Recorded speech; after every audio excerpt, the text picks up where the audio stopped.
collapse in Kiambu County, Kirigiti area. The building collapsed on a residential house that was below it. Several people also reported trapped. Kiambu Governor Kimani Wamatangi led the joint rescue operations. 5 people, including a mother and 2 children, die after a building caves in Kirigiti, Kiambu, with 7 people badly injured in the early morning tragedy. According to the security expert privy to the incident, the building that was still under construction collapsed due to ineptitude by the contractor. Pale kwa ofisi ya governor akuwe anaangalia zaidi, na pia ule anajenga, ningeomba pia yeye ajue kwamba lazima afuate vile ile mjengo inasema, ile structural drawings, sababu ukiangalia hii mjengo imeanguka kwa sababu vile ilikuwa imepitishwa sivyo walikuwa najenga.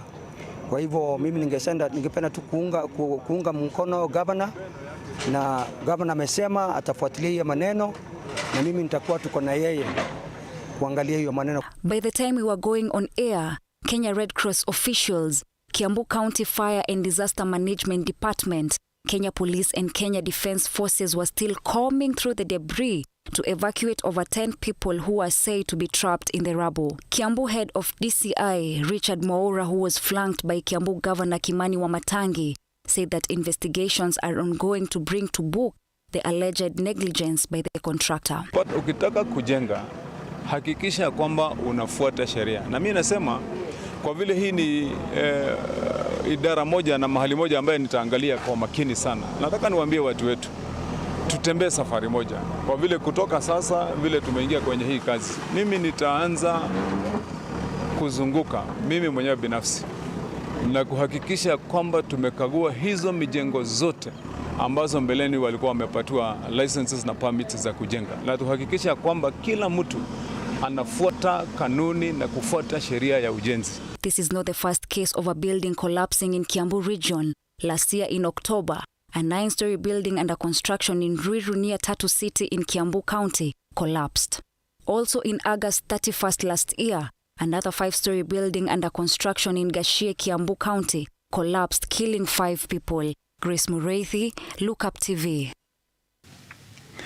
President Ruto today at State House, Nairobi, flagged off the provision of food to 23 drought-stricken areas. The president was in the company of his deputy, governors from the affected counties, and other stakeholders. Efforts are now in place to tackle the biting hunger that has afflicted over 3.5 million people. 24,000 bags of rice, 20,000 beans, cooking oil, and other intervention measures have been deployed. Your Excellency, the President of the Republic of Kenya. In a meeting of the Drought Committee convened by the Deputy President Rigathi Gachagua at State House Nairobi, 3,500,000 people across the 23 counties in the Republic are affected by the drought crisis will receive a relief of food. Currently, we have 23 counties across the country that are suffering the very serious and severe effects of drought.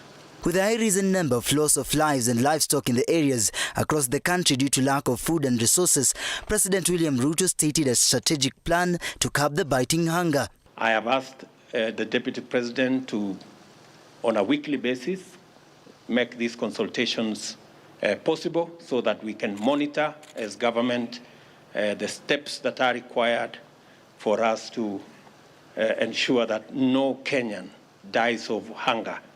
That you want transparency in the distribution of relief food. It has been agreed that the food that you are flagging off today and subsequently will not be distributed by county commissioners alone. It will be a concerted effort between the national government administration, the county governments and our development partners so that there is transparency and there is efficiency. The intervention will at least bring hope back to life, thus assuring the Republic of strong resource management and control, including water supply in the counties. Work with the counties so that they can favorably consider adjustments of the various interventions that are required to make it much more easy for Kenyans to deal with the current situation. In addition, the county government will work hand in hand with the national government to enable efficient budgetary allocation that will structure the country's performance with the help of the Treasury. If they have to slow down some of their projects and programs so that we can take care of this situation. The same thing we are doing at the national government. We expect county governments to adjust their budget so that there can be available additional resources to take care of the drought situation in the country.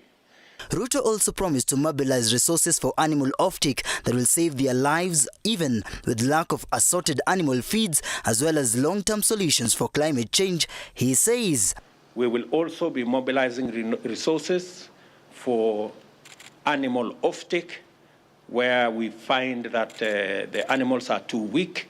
We are going to work with Kenya Meat Commission to make sure that there is an offtake program that will facilitate citizens not to be stuck with livestock when they do not have pasture. In safeguarding the lives of citizens during and after the crisis, the chairperson of the Kenya Ports Authority has issued a public notice to shipping lines to facilitate importers in the nomination of the place of clearance of cargo. The notice follows President Ruto's directive that clearing of all goods and other attendant operational issues be reverted to the Port of Mombasa. In a statement, Kenya Ports Authority has notified all shipping lines that importers' documentation of place of clearance and mode of transport for their goods shall be at their choice. According to the Kenya Ports Authority, the notice supersedes the notice of June 6, 2018, which locked out importers from nominating their place of clearance. The notice follows President William Ruto's directive that operations of Mombasa Port be reverted back after being transferred to the Naivasha Dry Port. The June 2018 notice had locked importers to only use the SGL as their mode of transport and only clear their cargo at the Naivasha Dry Port. Edinjon Mokora, Lookuptv. Police fired tear gas to disperse leaders allied to the Azimio coalition who were protesting outside the offices of the IEBC in Nairobi. The members of parliament are protesting the interdiction of the deputy IEBC CEO, Ruth Kulundu. The situation in the streets of Nairobi on Monday.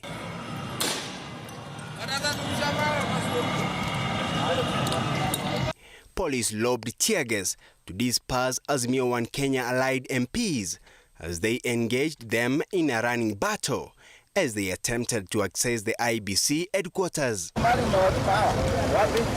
Some of the members of the public got arrested in the melee.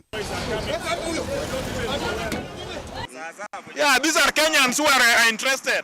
I can't control Kenyans. When Kenyans decide to do their thing, I can't control them. However, the legislators bid to access the IEBC offices were thwarted after the gates were locked, forcing them to end their demos outside the anniversary towers. Yeah, we are members of parliament. One of us is the member of this constituency. The MPs lamented on the matter in which the IEBC Commission has been conducting its business, accusing the Commission of interdiction of the IEBC Deputy CEO Ruth Mulundu, giving the Commission 24 hours to allow her back. Hatungekubali kuona kwamba kuna mtu leo anatolewa kazi, anapoa barua aende nyumbani na amehudumia tume kama Madam Kulundu. Kulundu amekuwa RO hapa Nairobi, amekuwa RO Siaya, akaonekana ni mfanyikazi mzuri.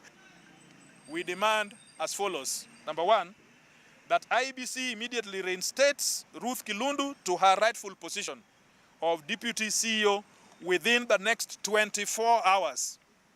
Failure to which we shall take stern action against Wafula Chebukati and the CEO Majan Hussein Majan. The IEBC chairperson Wafula Chebukati and the IEBC CEO Marjan Hussein Marjan found themselves on the receiving end, with the MPs accusing them of running the operation of the IEBC contrary to the constitution. But the chairman unilaterally decided to interdict Madam Kulundu, who is the deputy CEO. Just like that in Mombasa. without the commission sitting down. The commission never sat down as a commission to deliberate on the issue of Ruth Kulundu. And the Secretariat Bajan cannot fire her deputy. The MPs have further accused the police officers of disrupting their demonstration. So we are not even even the demonstration, how the police have reacted. It's completely out of order. The situation here at the Anniversary Towers, the IEBC offices where the Azimio One Kenya-led MPs have been denied access. The MPs have stated that they will stop at nothing until justice for the deputy CEO at the IEBC is served.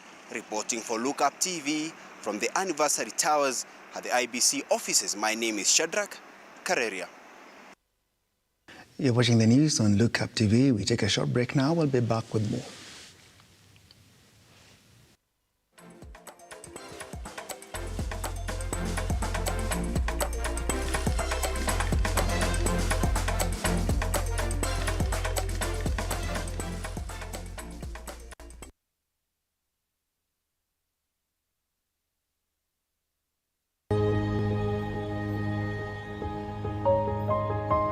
Hi guys, this is Miran from Innovus Group.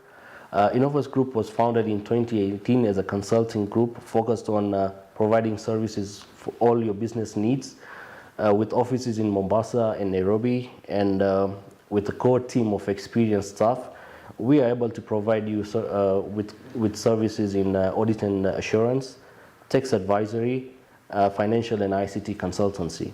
Get in touch with us for more details. Innovus Group will be at the Royal Nairobi Golf Club for the Corporate Masters Golf Tournament on 1st of October. See you all there. Yippee! Kamata floating at 349K. Oh yes, for only 349,000 Kenyan shillings, you become a plot owner at the Great Oasis Gardens, Nanyuki. The Great Oasis Gardens Nanyuki is located along the Nanyuki-Rumuruti Road, only 11 minutes from the Cedar Mall and right opposite Mount Kenya Wildlife Estate. This is the best place to establish the getaway home that you have always dreamt about.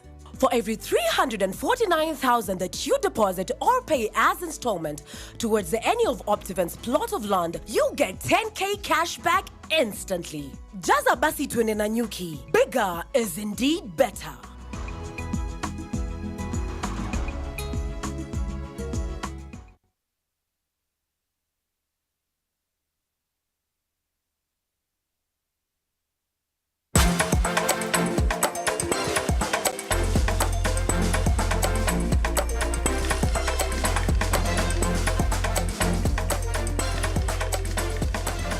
Following the killing of 11 people on Saturday in Kakitaitei area, East Turkana, a special operation has been initiated today, with President Ruto affirming that his government will fight all bandits and end cattle rustling in the area. The attack in Turkana County hit the headlines. The discussion has increased to raise different emotions as President William Ruto, through a Twitter network, appeared to be angered by the incident and ordered the security agencies to search and arrest the perpetrators of the act. Acknowledging this, the Office of Inspector General of Police in the morning has stated that it has launched a security operation in East Turkana area to ensure that they arrest the criminals and return the stolen livestock, and more is to get the weapons used in the attack. The spokesman of the Office of the Inspector General, Bruno Shioso, has also appeared to pay attention to statements of President William Ruto and revealed that criminal acts will not be accepted, and those who performed the attack have refused to surrender. The residents of the area have also been encouraged to cooperate with the police officers to search and arrest the thugs. Frequent attacks have been causing disaster in Turkana County, as it is one of the counties which has been heavily affected due to such attacks. The enhancement of security in East Turkana area will deal with livestock thieves and restore stable state in that area. Lisa Maina, Lookuptv. The Supreme Court of Kenya today released a detailed judgment on the presidential election petition of 2022. The 7-judge bench made 7 recommendations relating to corporate governance of the Electoral Commission. Thank you. The Supreme Court of Kenya has proposed a raft of measures that seeks to further strengthen Kenya's electoral democracy in its detailed judgment of the 2022 presidential election petition. It is a 133-page judgment relayed on Monday, giving details of the summary ruling given on 5th of September. The Koome-led judiciary outlined 7 key interventions needed to further strengthen the independence of the Electoral Commission, including the protection of election technology. The recommendations made by the Apex Court are: on IEBC and corporate governance issues, Parliament should consider enhancing the statutory and regulatory frameworks on the separate policy and administrative remit of IEBC. 2. IEBC ought to effect formal internal guidelines that clearly delineate the policy, strategy and oversight responsibility of the chairperson and the commissioners, and develop institutionalized guidelines on how to manage the separation of administrative and policy domains. 3. The roles of the chairperson, commissioners and the chief executive officer, other staff and third parties should be clearly set out in both the legislative and administrative edicts as stipulated above. On election technology, the Koome-led judiciary says to avoid suspicion from stakeholders, unless where and when it is absolutely necessary, access to the servers supporting the transmission and storage of Forms 34A, B and C should be restricted to IBC staff during the election period. IBC should ensure that the servers supporting the elections and those serving their internal administrative work are distinct and separate. This will then allow the court, should the need be, to carry out forensic imaging of the same without compromising and/or infringing any third-party agreements. On statutory forms, IBC may consider simplifying and restructuring Forms 34A and including a column that accounts for stray ballots. In addition, it may consider having only one section for total valid votes. The independent body may also find it prudent to thoroughly train its returning officer as to what constitutes valid votes per this court's decision. IBC also ought to put in place specific mechanisms to allow for special voting as contemplated under Regulation 90 of the Elections Regulations 2012. On constitutional reforms, the court reiterates that it has stated in the past on the 14-day limit within which it has to hear and determine a presidential election petition. It is a judgment that set the stage for the swearing-in of President William Ruto, a judgment that one side of the political divide welcomed in the name of justice delivered, while another disagreeing with the judgment and terming the ruling as justice denied. With the evidence that was dismissed as hot air, the hopes of reviving what they termed as a victory deferred hit the wall. Brian Amwai, Lookuptv, Nairobi. Members of the Nandi County Assembly are determined to have CDF re-established in their constituency. While talking to the media at ACK St. Mary's in Amgwen constituency, Nandi County Women Representative Cynthia Muge said doing away with the CDF will disadvantage development in the general area. Susan Jerry has a county roundup.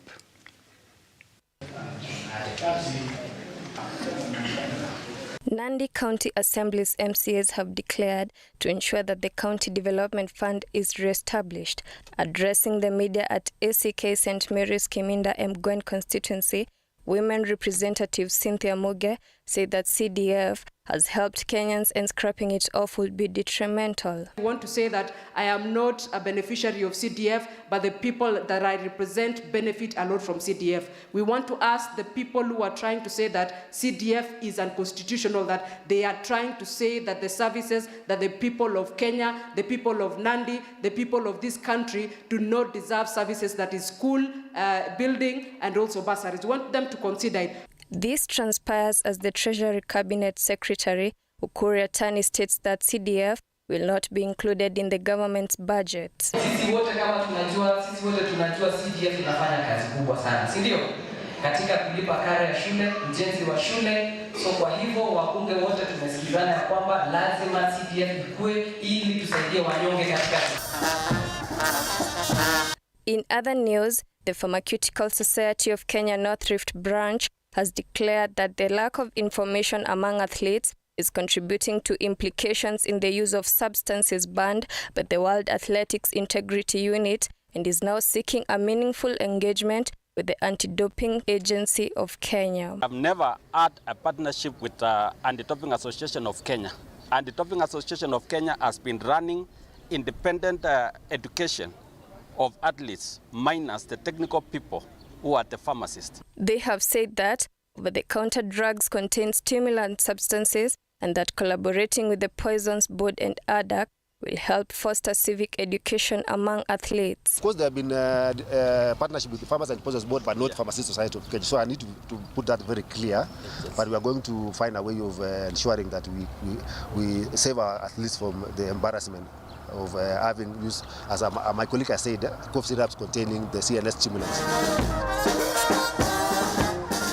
Parents and stakeholders in the education sector have joined hands to support CBC, saying that it will nurture students' talents. Speaking at Gravity Park CB, where they were celebrating the birthdays of children born in September from all over Nairobi, they urged the task force appointed by President William Ruto to support the CBC system and appeal to parents to support their children in nurturing their talents. Kwa maoni yangu CBC haifai kutolewa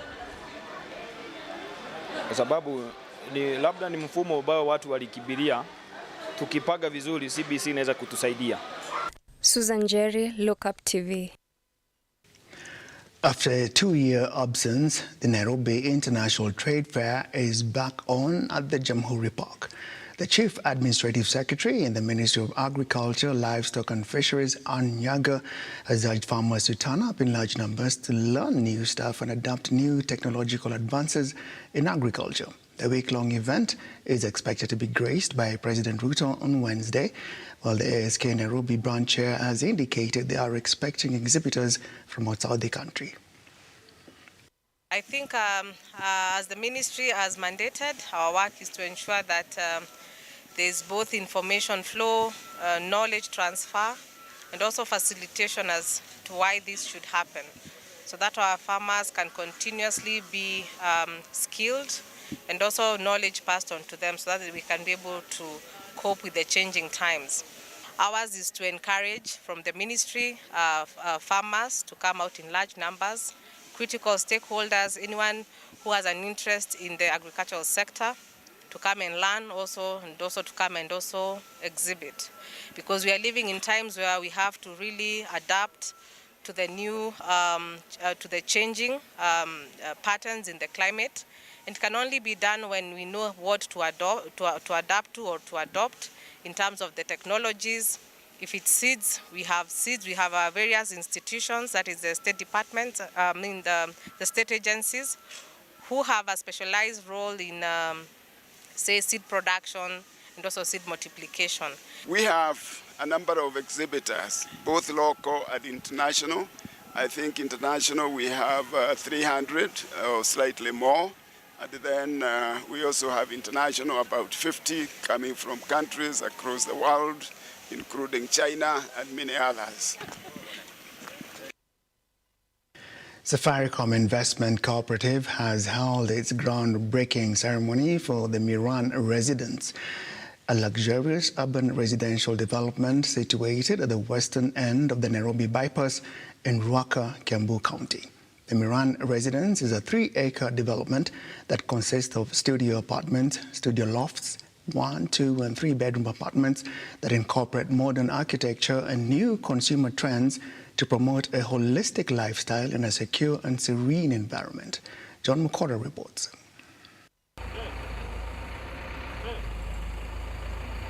In its pursuit of creating investment opportunities for its members, mainly consisting of former and current staff of Safaricom Limited, Safaricom Investment Cooperative has hit the ground in the 750 million shillings luxury residential development, the Miran Residence.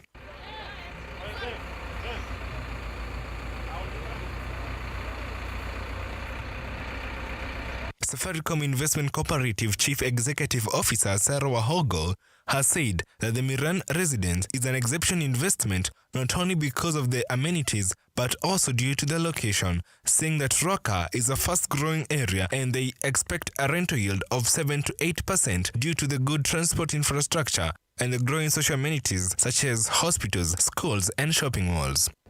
Owning a home is considered a self-actualization for many of us, and you might have heard that it's not an easy journey. In fact, some people will tell you that it is a very, very difficult journey.